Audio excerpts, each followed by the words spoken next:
right. So welcome to the Rotary Club of Coronado. It's Wednesday, November 16th. And I want to welcome all of our members, all of our guests today, and all of our members and guests that are on Zoom. We're so glad that they're joining us here. So let's start out with the Inspirational Invocation and Pledge with Natalie Bailey, who is our Vocation Service Director. And if you please stand. Thank you, President Luann. I found this invocation online on a Rotary invocation website. I'm giving credit to Sean Bird in a club in Canada. At this Thanksgiving, let us ponder the words of Swiss philosopher Henry Frederick Emile. Thankfulness is the beginning of gratitude. Gratitude is the completion of thankfulness. Thankfulness may consist merely of words. Gratitude is shown in acts. May our acts as Rotarians demonstrate our gratitude for our blessings, for friendship, for health, for work, for opportunities to gather together, enjoy a meal, and change our community for the better. Thank you. And please join me in the pledge. I pledge allegiance to the flag of the United States of America and to the republic for which it stands, one nation, under God, indivisible, with liberty and justice for all. Thank you, Natalie. Okay, visiting Rotarians and guests, past President Dan Orr. Looks like he forgot something. And he's coming in his stocking feet. That's true. I have gifts of offering. Oh, thank you. I did write it down there just to make sure. All right, round up the usual suspects. We have Las Vegas Casino Rotary Foundation President, 2022. So he's president for a day. From Las Vegas, Gary Voss. Now, do we have anybody that snuck in here, any visiting Rotarians that snuck in that I didn't get to sign in? How about on Zoom? Zoom. Do we have any guests of Rotarians? Oh, she's a guest. Oh, looks like John Weisbarth. It is John Weisbarth. I'd like to introduce my guest. It's Amy Hansen, also goes by Amy Vandenacker. She's Al Hansen's niece and a longtime friend, and this is her first Rotary meeting. And she enjoys the food and likes the potatoes. So there you go. What, Amy? Frank. 10 years. Yes. It's Frank and my wife, Connie, my daughter-in-law, Tiffany, my son, Jacques, Jeff Campbell, and I got permission. That's Susie. There you go.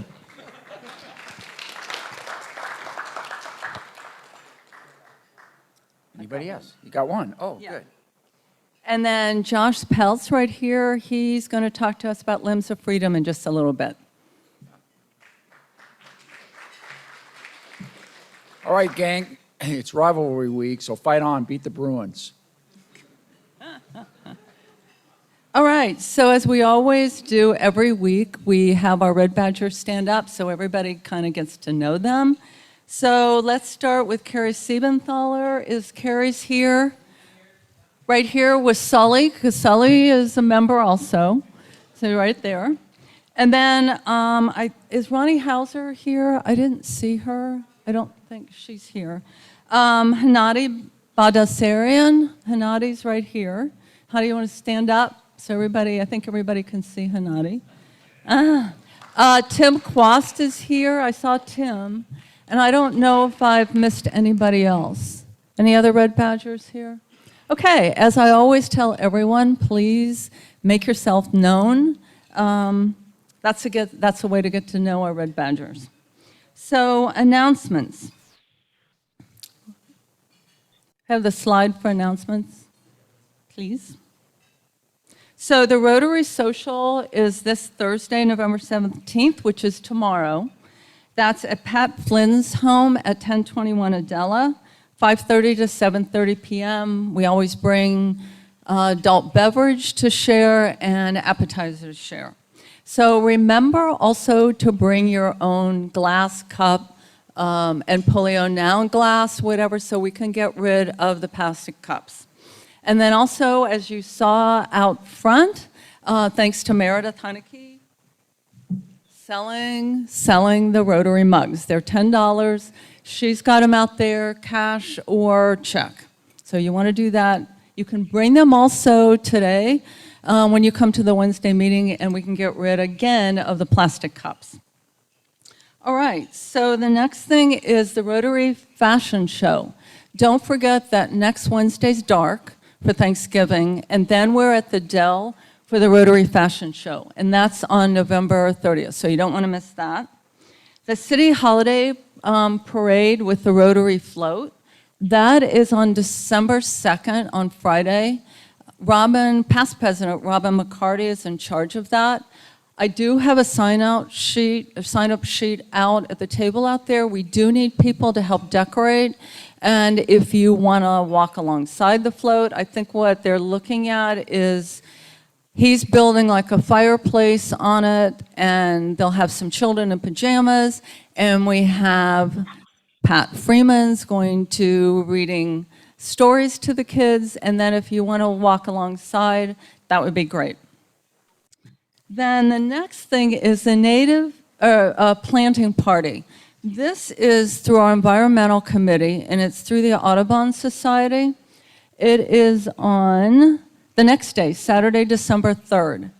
And what it is, I have to read this. It's at the Grand Caribe Shoreline Preserve, which is right here. They'll be pulling weeds, and then they're going to provide native plants that we'll put in there, and they have everything that we need to do that. You just need to bring refillable water bottle and a hat, obviously for the sun, and closed-toed shoes. So we'll announce that again, but that is something that we really need to come out. It's our club only with the Audubon Society, so let's do that.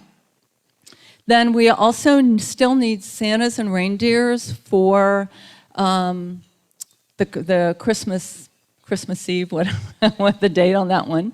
And if you want to help with that, just see Bob or Debbie Syverson.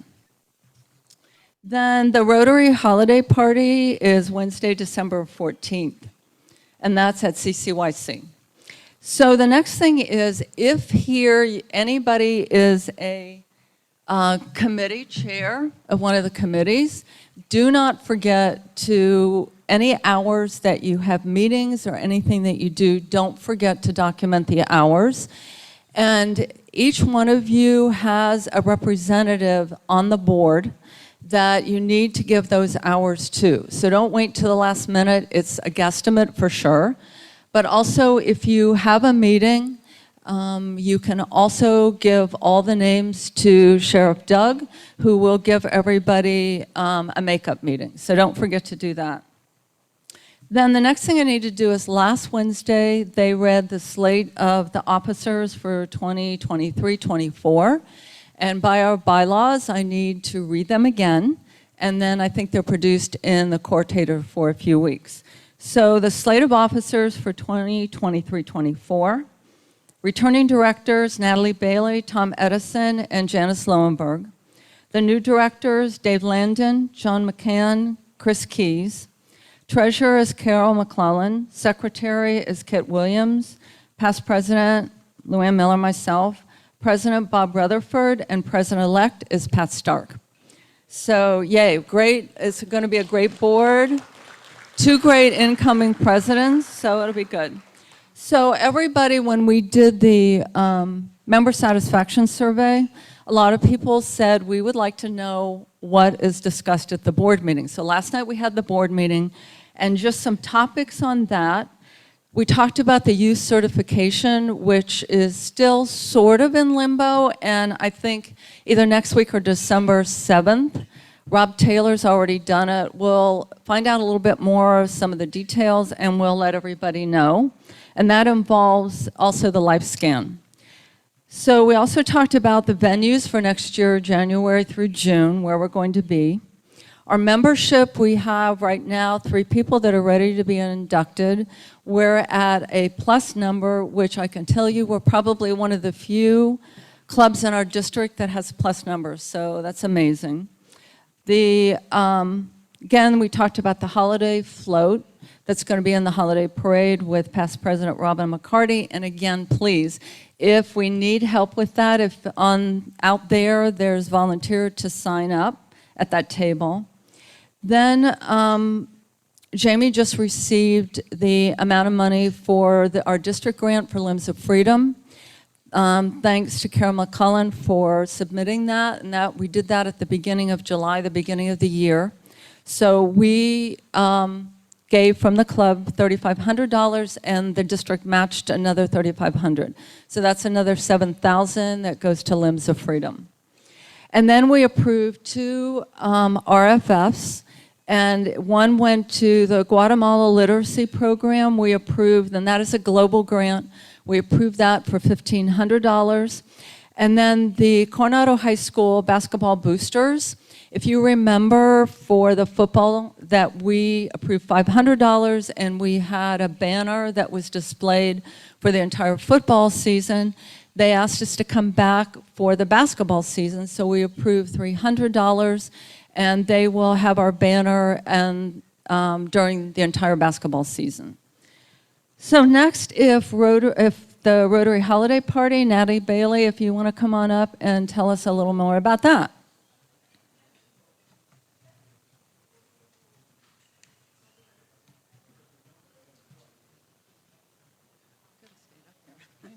Hi again. Okay, guys, the Rotary Holiday Party is coming up. Raise a hand if you are going. That's not enough. It's going to be here on December 14th, and you have to bring your whole family. It's super fun for the kids. I've been going to this almost every year for my entire life. Do we have the QR code that we can put up? No? Okay. So look for a link in your email. That's the easiest way to sign up. Santa and Mrs. Claus will be making a guest appearance, and they're going to be bringing gifts for all kids under 11. Our very own Coronado Rotary Chorale is going to be singing. Unwrap Toys for Tots campaign will be going on. And just another reminder, make sure you indicate the age ranges for all of the children coming so that we know what kind of presents to give them. Deadline for registration is December 3rd, and I think we have about half signed up right now. So there's still room, but make sure you sign up. And if you have any questions, don't ask me because I'm not planning it. You can ask Jessica Rue or Jacqueline Trapp. Thank you.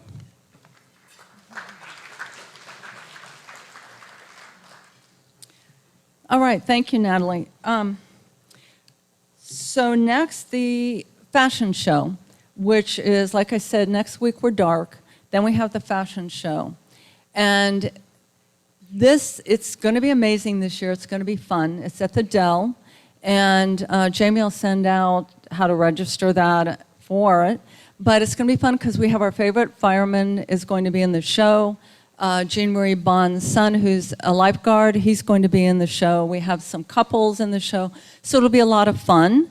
And then, of course, again, everything that's raised when we sell the raffle tickets, all of that money goes to Limbs of Freedom.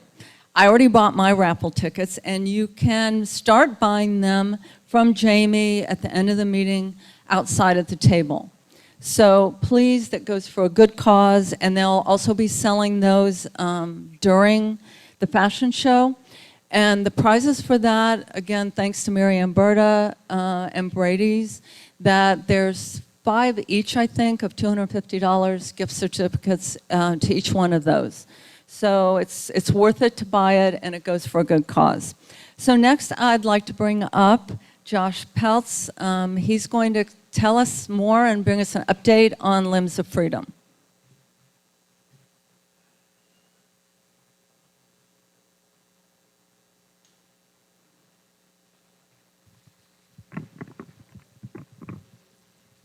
Thank you very much, Luann. My name is Joshua Pels. I am covering for Herb Barrick today. I'm going to be talking about Limbs of Freedom and specifically Limber. And Limber is a new startup that's integrating new technologies such as 3D printing into what Limbs of Freedom does. So first off, I'm going to start off with just a little recap of our most recent clinic. So our clinic this year on October 14th, we were able to help the most ever 34 people in need. 8 of those were actually 3D printed limbs. So this is the most we've ever delivered. All of those were below knee. We also did a couple of above knee cases, several repairs, and a few more scans so that we can deliver our next round of 3D printed prosthetic limbs. So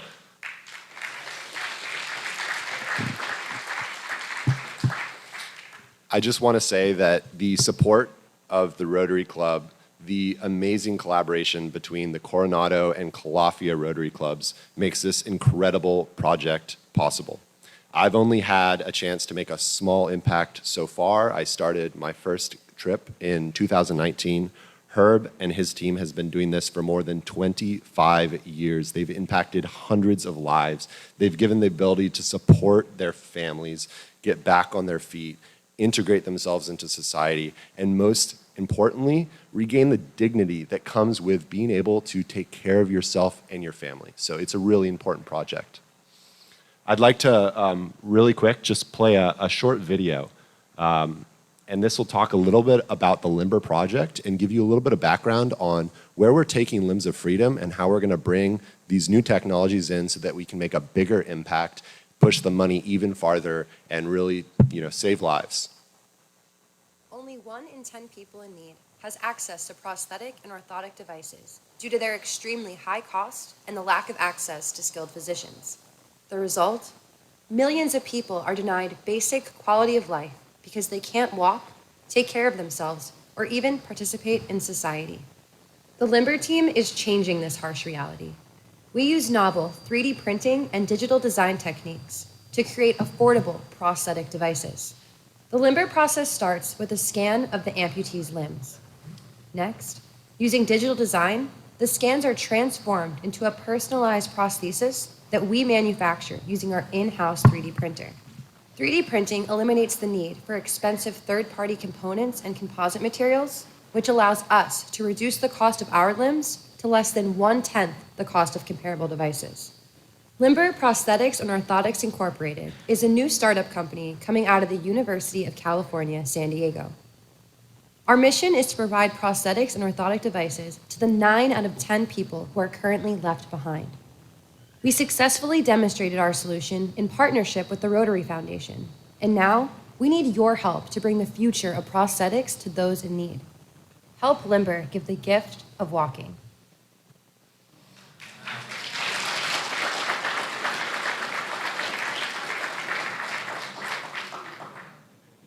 Thank you very much. And now I have a couple slides. I'll try to go through them quickly, stick to my 10-minute time limit.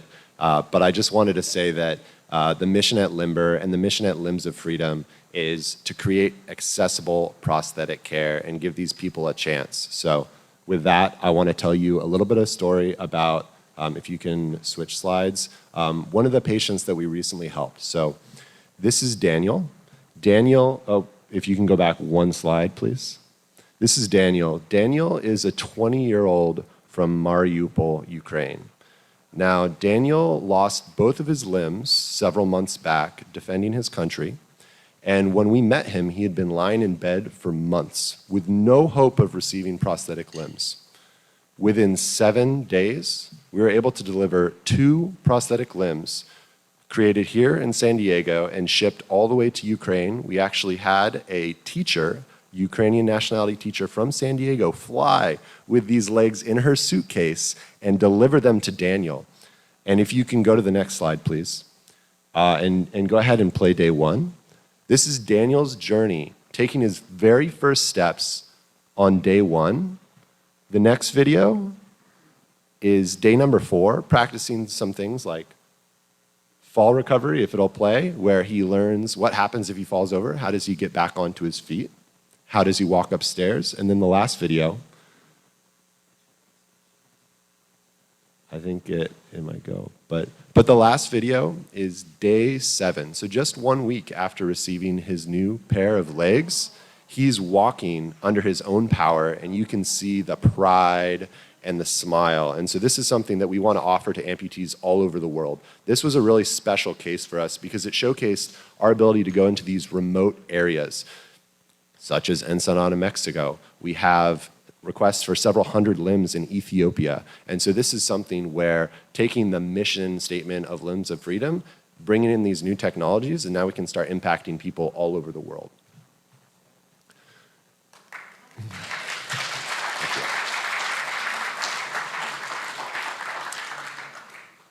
And just to save time, if you want to go ahead and skip maybe 4 or 5 slides, you can keep going. These are just a little bit of technology. Next, please. One more, maybe? One more after that? All right, and here. So Limber is a new company. Right now we're actually raising a round so that we can scale up our capabilities. But so far we've been able to make an impact in Mexico in partnership with the Coronado Rotary Club and the Calafia Rotary Club. To date, we have delivered limbs to 6 amputees, a total of 7. And you may ask, well, how does that happen? That's if we have a bilateral amputee, so they need 2 limbs.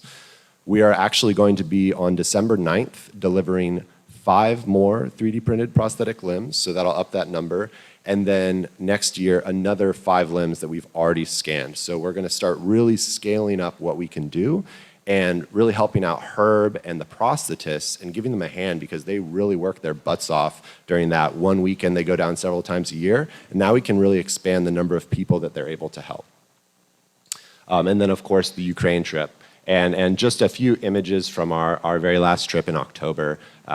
Just an incredible group of people, and it's really special being able to make an impact. I want to thank all of you again. This is something that gives me the opportunity to engineer for good, and it's been an incredible experience for me. It's really brought my passion, and now with Limber, I hope to keep on impacting Limbs of Freedom and also impact people all over the world. Thank you.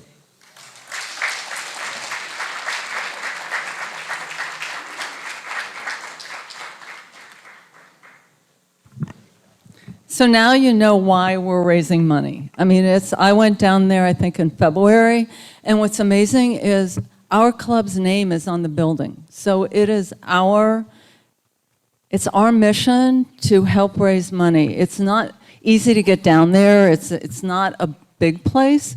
So that's why we asked to have someone come and have Josh come to explain it, so you kind of understand. So. Thank you very much. Okay, so Rotarians out and about. If we have the first slide. You don't need that slide, just on Ron. So I've always said that our members are amazing. Not only do they donate and volunteer things for our club, but they do it all over our community. And so the slide of Ron Vernetti. Yeah, so Ron, there's a slide here of Ron Vernetti and his family, and he received the Distinguished Eagle Scout Award just recently, and he was nominated, there he is, and he was nominated by Jeff Tyler and Marv Heinz. So congratulations, Ron, on that. Then the next slide is, I thought was pretty funny. Take a vet to school day, and guess who that is? Sheriff Doug and his grandson, Jake.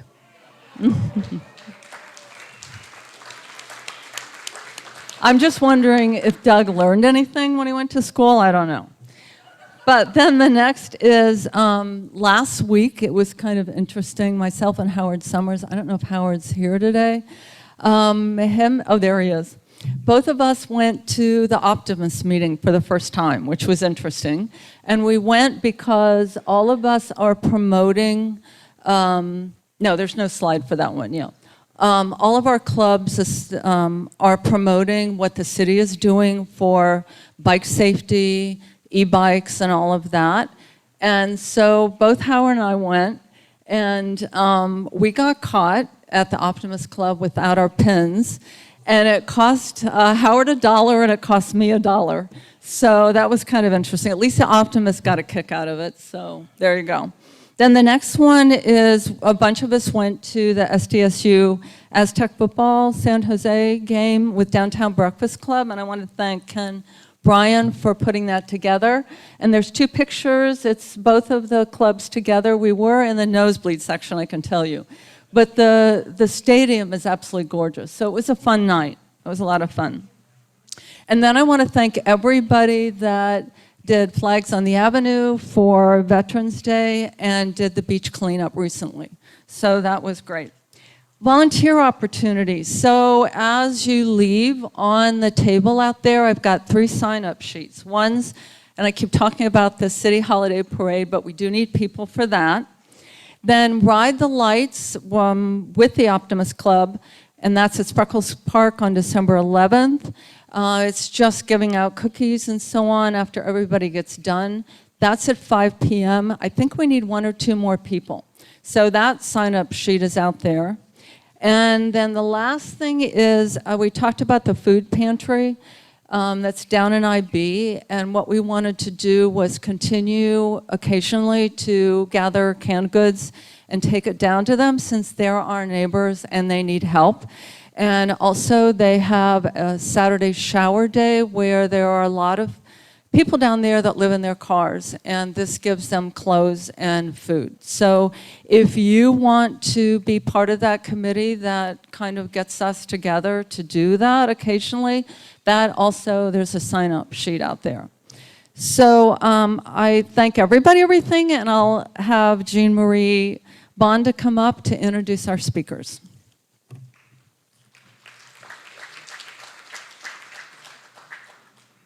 Well, I'm very pleased to introduce Jeff Campbell is the former CEO of Burger King and the ex-chairman of the Pillsbury Restaurant Group. He has also held posts as Senior Vice President for Development for Pepsi-Cola, as well as the CEO of Johnny Rockets and Catalina Restaurants Group. He has a BA in psychology from Fairfield University, an MBA in marketing from Columbia University, and an MA in history from the University of Miami. He did his military service with the U.S. Army's 82nd Airborne Division, so we thank you for your service, sir. Jacques Spitzer, I've known for many years. He's the founder and principal of Raindrop Agency, a 2-time Emmy Award-winning marketing agency right here in San Diego. He has been featured in magazines such as Forbes, Ad Age, and Entrepreneur magazine, and he was recently named one of the most influential people in San Diego by the San Diego Business Journal. He's a 2004 graduate of Coronado High School with my son, and he earned his Bachelor of Arts from the distinguished UC San Diego. He's also a resident of Coronado and the son of one of our members right over here, Frank Spitzer. So together, Jeff and Jacques are going to enlighten us about national and probably international marketing, as well as give us information about a book they co-authored called Think Better. And I don't know about you, but I could learn how to think better.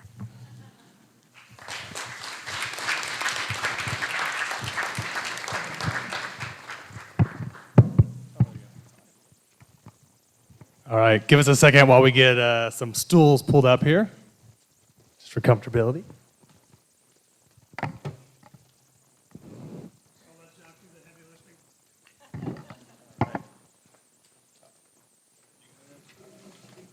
might slide this backwards. All right, the bell's gonna survive. There you go.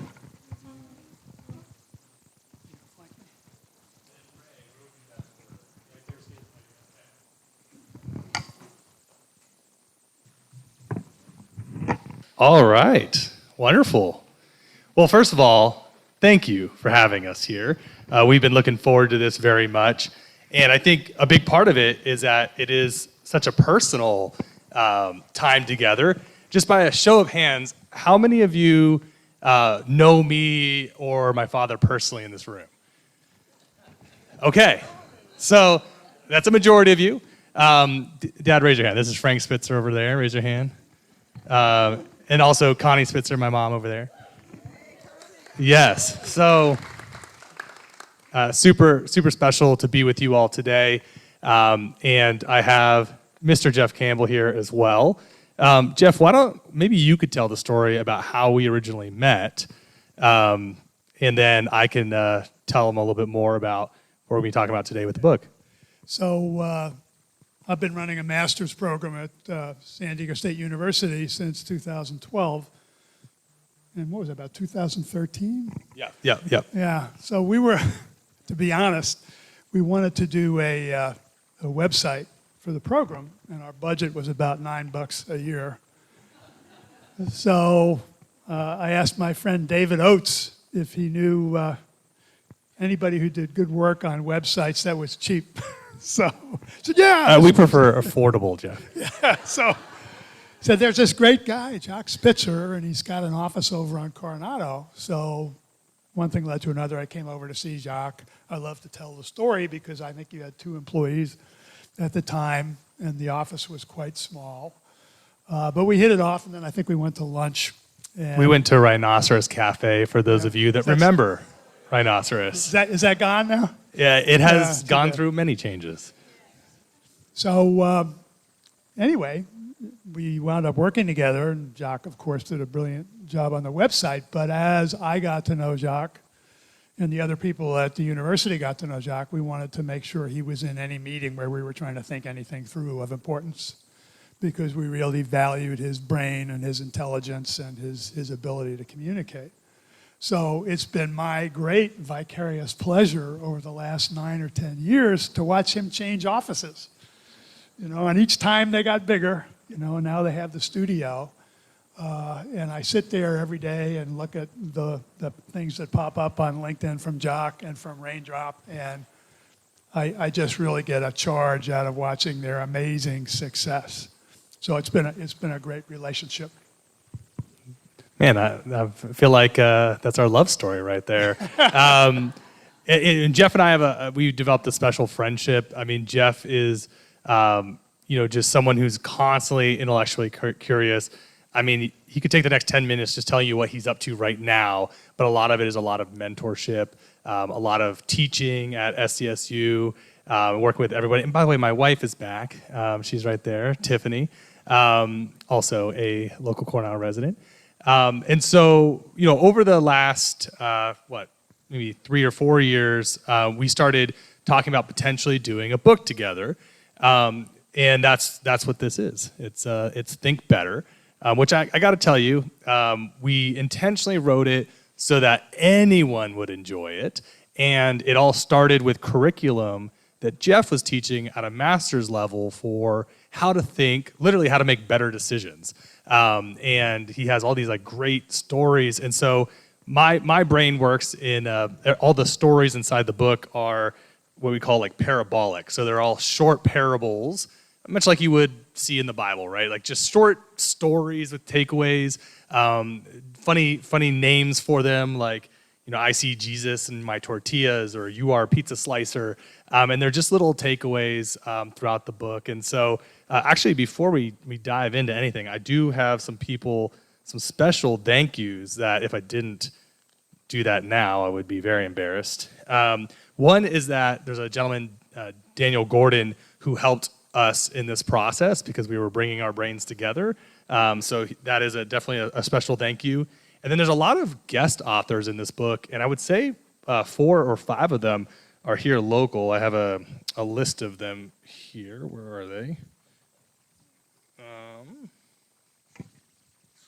Oh no, I'm going to forget them all. Maybe they're on the front end. Okay, well, should have been better prepared for that. I know that Rika, I don't know if you guys know Rika and her husband, Nick, but Rika is in here with her psychology background. So is Corey Steggy.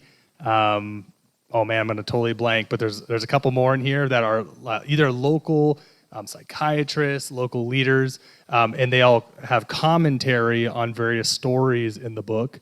And then Jeff's special friend made an appearance. So let me tell this. Yeah, please do. So there's somebody else in here who I worked with 40 years ago. I was running Burger King. He was the creative director for our ad agency, J. Walter Thompson.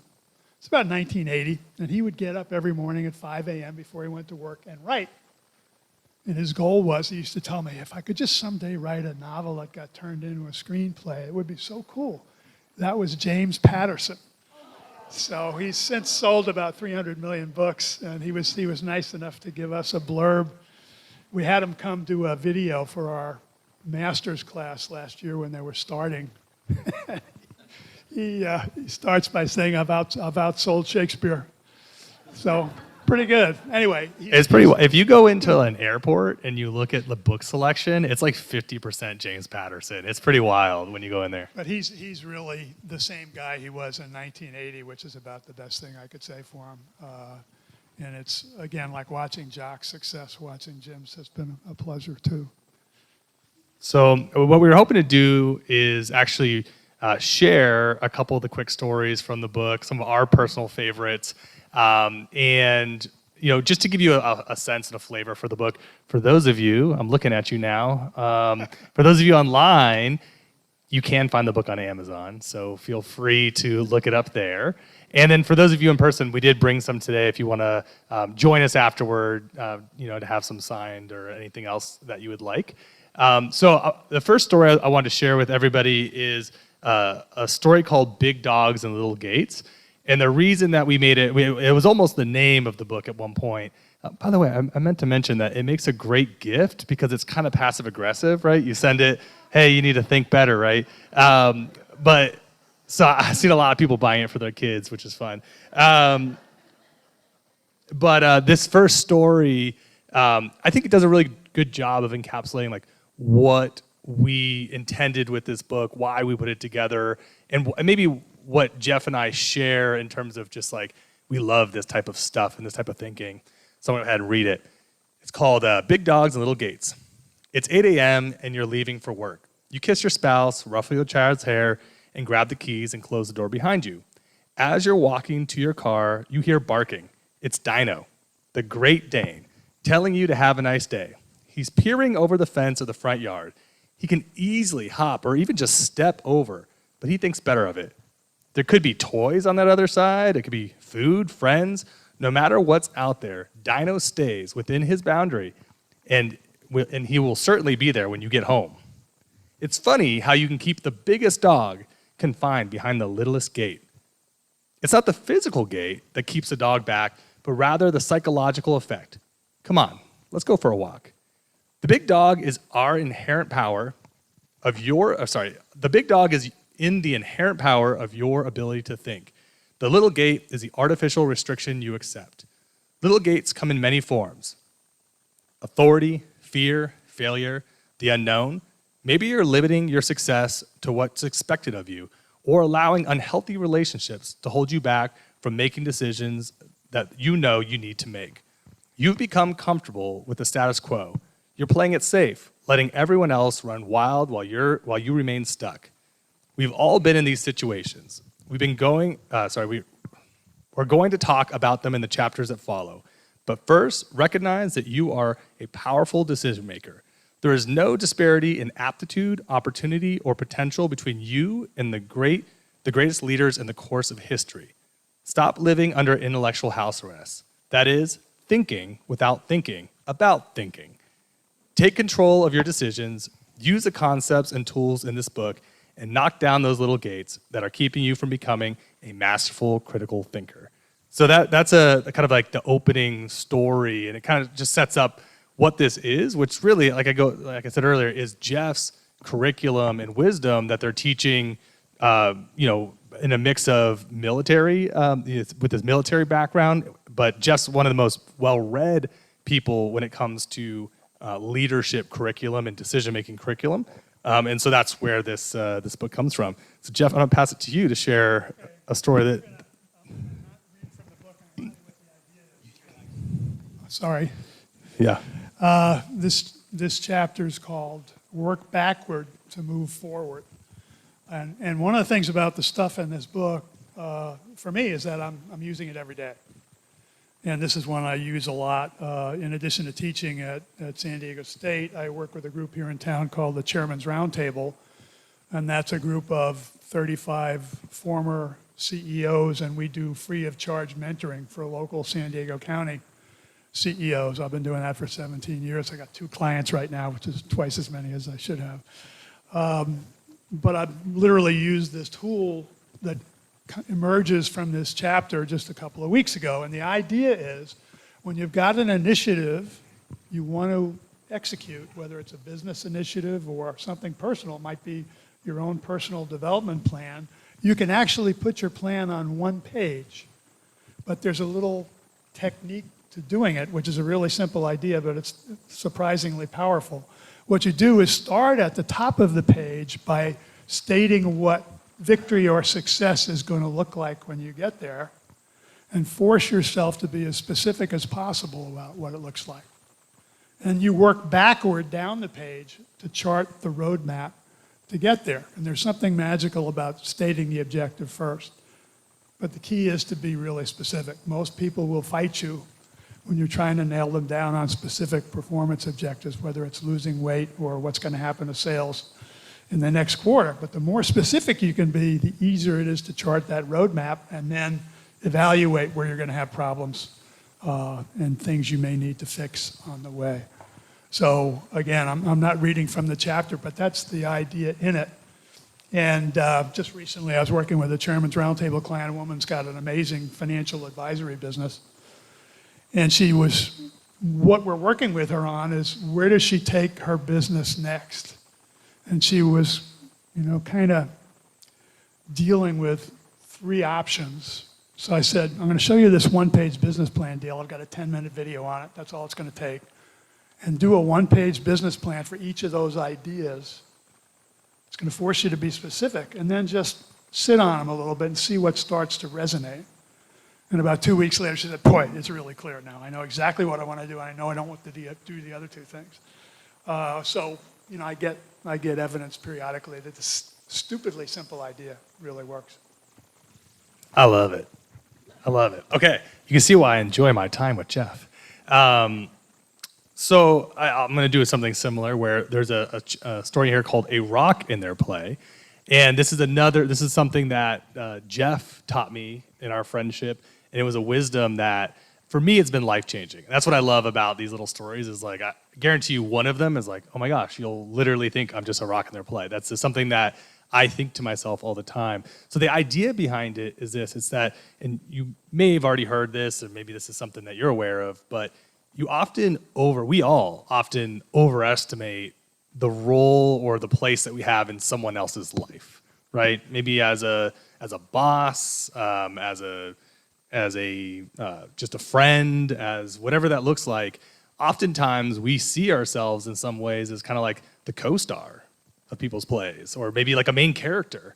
And the joke in it is that oftentimes we're literally just the rock in their play. Like we're just the thing off to the side in that capacity. We sort of overemphasize our role in other people's lives, how much they're going to worry about us, how much they're thinking about us.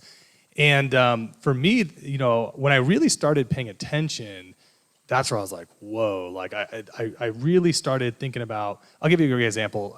During COVID, I decided that, I used to dress like this every single day. I put a lot of energy into how I dressed. Mainly because I enjoy it, but also because I thought it was really important. And, during COVID, I started wearing black shirts every single day. Just simple black shirt, kind of a Steve Jobs-esque thing where I was like, why get all dressed up? I'm gonna be on Zoom anyways. And probably like 8 months go by, and I'm talking to my executive leadership team, and I asked them, has anyone here noticed that I have worn a black shirt every day for 8 months? And I was like, nope. Never occurred to me. Like, you're kidding me, right? And I'm like, nope. And it's because, and I say that because I think most people get on these Zoom meetings or whatever, and they're like, oh my gosh, like I gotta look a certain way and be a certain thing, and people are like paying a ton of attention to me, and it's like everyone's just looking at themselves in the Zoom thing, like let's be honest, right? And so like that's a very freeing sort of reality once you start realizing that, because I think a lot of us role play being very concerned about how other people might perceive us or have perceived our interactions, and it's like they got other stuff to worry about. And so, I really enjoy that rock in your play, and I that's a wisdom piece, a little nugget that Jeff has taught me in my life. Thanks. Good one. I've memorized where these chapters are in the book, but it's too awkward to try to read them. But it was, it sounds like football signals, 24, 38, 64. Omaha, Omaha. The next chapter I was going to talk about is called nemawashi, Japanese word. I must have picked it up along the way when we were doing a lot of work with Japanese companies in Burger King. Before you say anything next, I just got to tell you, we use the word nemawashi in our company weekly now. It is like, that's like, get ready. So I'm hyping him. So, thank you. So what it means literally is working around the roots. It's from horticulture in Japan. If you're going to transplant a shrub, you have to work very carefully to free the roots before you move it. But in business in Japan, it's considered bad form to surprise senior management. So you build a following for an idea by working around the roots within the organization, called nemawashi. So the concept when you're trying to make change in an organization is take the time to prepare the ground, prepare the transplant, spread the idea, plant seeds with people, look for your champions, don't rush, and you'll have probably much more success when the time comes to lead the change. In our master's program, as Tiffany knows, because she's one of our best graduates from the program,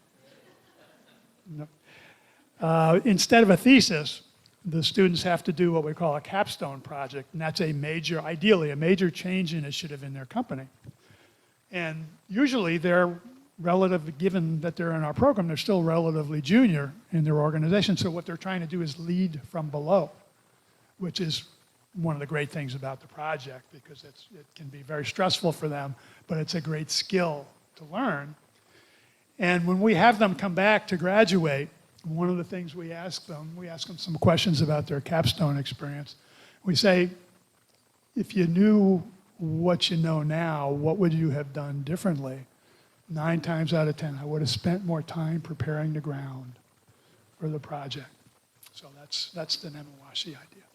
Yeah, I love that. We use it all the time in our company. We say, essentially the verb of it is like, what nemawashi do we need to do next, right? So we'll make a decision maybe as a leadership team, okay, we need to cut production budgets. Great. What nemawashi do we need? Because if we come in and say, hey, guys, we need to cut budgets, people are like, oh, that's awful. No one wants that. But if you're like, hey, we need to hit these type of goals, what do you think we need to do to get there? People will be like, well, I don't really want to lay off my friends, so maybe we need to cut production budgets. And they're like, I think we should cut production budgets. You're like, that's a great idea.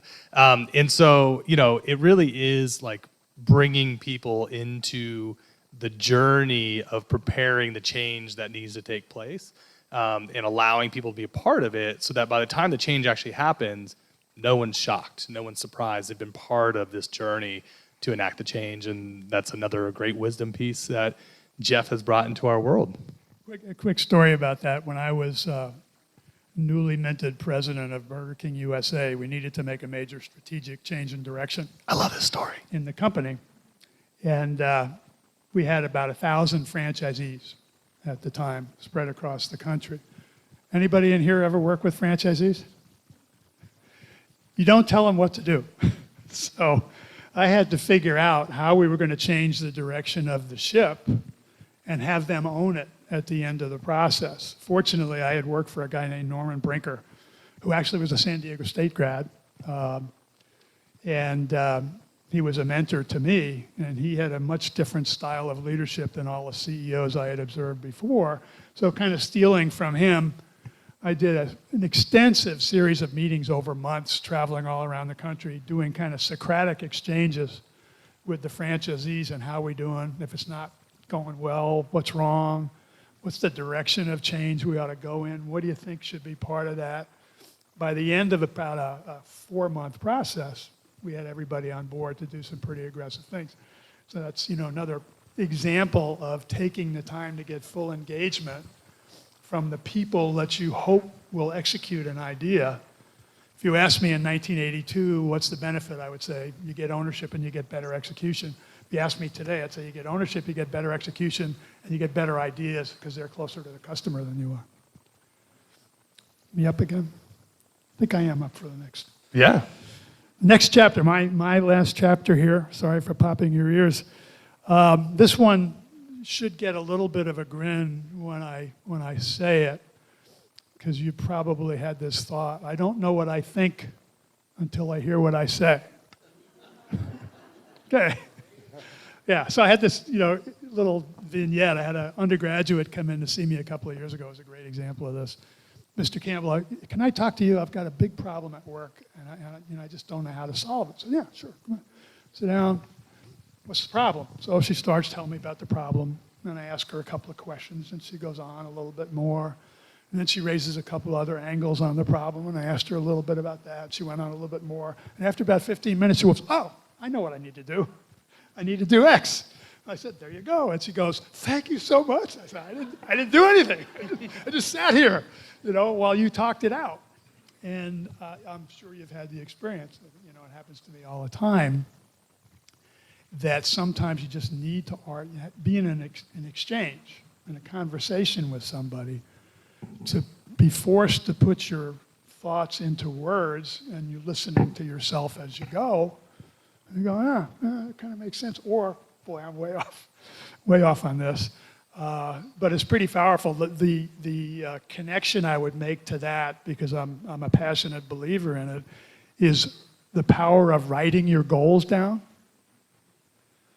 There's an old Harvard study where they looked at graduates, I think it was the class of 49 or something at Harvard, and they broke them out into people that had goals, people that talked about their goals, people that wrote their goals down, and then like 20 years later they looked at the results in their careers, and there was a big advantage to the people that were writing their goals down. And I got into that habit in 1979. It was the winter holidays, Christmas holidays between 1979, 1980, and I realized, God, this is the end of a decade. What did I accomplish anything of note in this decade? Well, I got married, had a son, got this, got that. And the first time the little light bulb went on over my head, I said, well, what do you want to do in the 80s? So over the holidays, I kind of wrote down the goals of the 80s. And it's amazing, once you do that, how those things have a tendency to come true. So I am now 78 and a half. I'll be 78 and a half, actually. Who's counting? Yeah, right. With a couple extra days thrown in. But I've got my goals for 2023, pretty well drafted. And over the holidays, I'll do the same drill. What are we going to try to accomplish? And I've just gotten into the habit because it works so well. And that's connected to kind of, I don't know what I think till I hear what I say. I just want to also add to that us sitting here right now was part of Jeff's goals, which is why we're here, right? Jeff had said, hey, I want to do a book. I want to go present at a couple more, more local things. We're not going to necessarily tour the country. And here we are today. And the power of having those goals, manifesting those goals, going through on those goals. That's why we're here. One of those things on my 1980s list was climb Mount Kilimanjaro. Why did I want to do it? Because I saw movies with Mount Kilimanjaro when I was a kid, right? With Stuart Granger, I think. And so, I talked about it a little bit because that's one of the things that happens. You write them down and you find yourself talking to people about them. And one day, the guy that ran human resources at Burger King comes busting into my office and goes, you're not going to believe this. I ran into a guy on a plane last night. He takes people to Kilimanjaro every year. He's got 2 openings. And, well, we're in, And it's just, I find that over the years, kind of crazy how that stuff comes back at you. So I think it's a good habit. So there is probably 2/3 of this is probably more in the business leadership space, but the final component of the book is actually more around personal decision making and personal life stuff. And one of my favorite pieces in the back is a story called "I'll Take My Water Lukewarm." And if I'm being real straightforward, it is something that I think also impacts my faith in my life, where it's trying to make sense of things that happen and patterns that you see. A lot of the book talks about pattern recognition and how our brains are hardwired to see patterns in things, right? That's why there's a joke in here about I see Jesus in my tortilla, because our brains have the ability to see things. Or if you've ever been at the dentist and you're looking up at the ceiling and you start seeing smiley faces and like the popcorn tiles on the roof, right? Like your brain is this amazing thing. And so the story around I'll take my water lukewarm actually has more to do with observing people doing awful things, and you ask yourself, how can they possibly do that? And it's a little vignette on how, I think the story in here is roughly around how someone cheats on their spouse. And over time, they go from not just accepting the fact that, hey, I did something awful to hurt this person, but they start backfilling in all the reasons why you didn't pay attention to me, you didn't do X, Y, and Z, you weren't this for me. And so by the end of it, I've had, unfortunately, friends that have gone through really, nasty divorces, and at the end of it, the person who maybe started or whatever has put themselves in a position where they feel just fine with the decision that they've made, and they've kind of backfilled in all the things to make themselves more comfortable. And that we all have the ability to do that in our lives. And so when we're aware of it, in our own lives, we can be a little bit more, on guard against where are some areas that maybe I'm rationalizing some of the things I've done, or been very upset with somebody. I've noticed it doesn't matter what part of life. It could be a client that maybe just doesn't want to pay an invoice or whatever, and they literally create a backstory on like why they don't owe us money. They would never say, well, I'm just a stingy, awful person. No one ever believes that of themselves. And so I say that to say, that's one of my favorite kind of vignettes in the book, because once you start seeing it, you see it in your own life, you see it in other people's lives, you can come to anticipate it. So I think we're probably just about at time if there's any sort of thoughts or questions. Okay, we're going to do some question answer. Yes.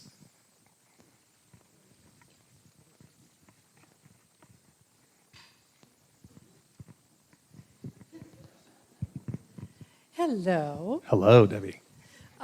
Okay, first of all, thank you both very much for being here. How do you take that incredible book that you've done and take that critical thinking and get it into our schools, get it into the hands of the middle school and the high school so that they can start on it now versus waiting till their graduate program or whatever? So, and I can't wait to get my hands on that book, so. That's a great question. I will say a majority of our book sales have been to either a mix of college programs or businesses, like Universal bought a bunch of them, or restaurant groups. Some people that know Jeff. But Jeff, I'd love your thoughts on that. Why aren't we selling them to high schoolers? It's a great question. There's a business school professor from Canada named Roger Martin, and I use a lot of his videos in the master's program because he talks about critical thinking, but in a very accessible way. And in one of the videos I was really just using a few weeks ago, the interviewer asked him, why don't we have this in K-12? And he says, I've actually been hired by a school district in the United States to work with them on developing a curriculum for critical thinking made digestible for K-12. Now, I don't know what came of that, but that was, pretty exciting to hear. I buy your point completely. Also, Debbie helped me get my first job. Well, first career.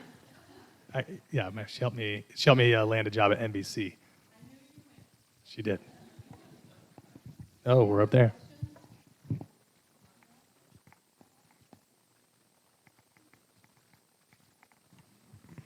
Thank you. Thank you for the very interesting talk.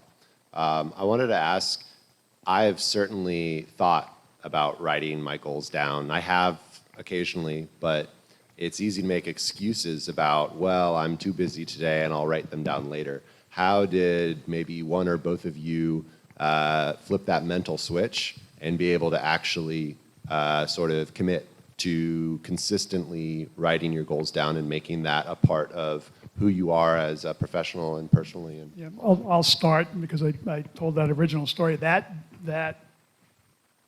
Christmas break in '79 was the beginning.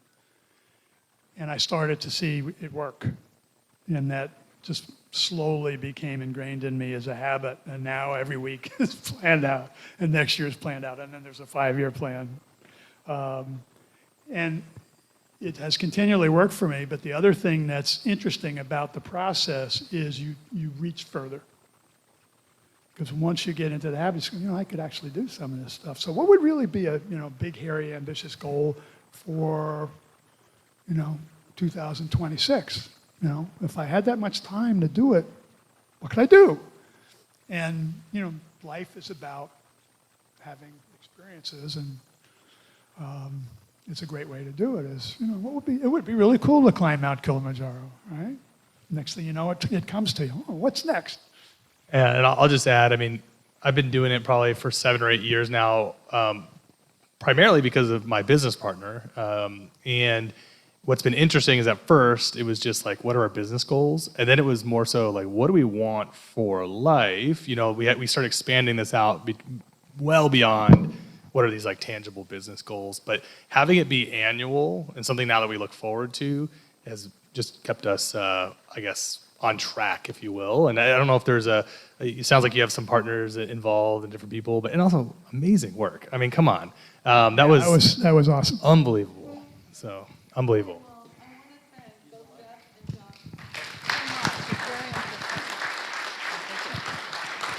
Okay, so next week, just so everybody remembers, we're dark. Have a happy Thanksgiving, and I do what? Oh, okay. If you want to talk to them after the book, they're right over here. And then also I wanted to say that anybody that's on Zoom today, if you're interested in any volunteer options that I talked about, just send me an email and I can put you on the volunteer list. Okay, thank you again, everyone. Have a great Rotary week.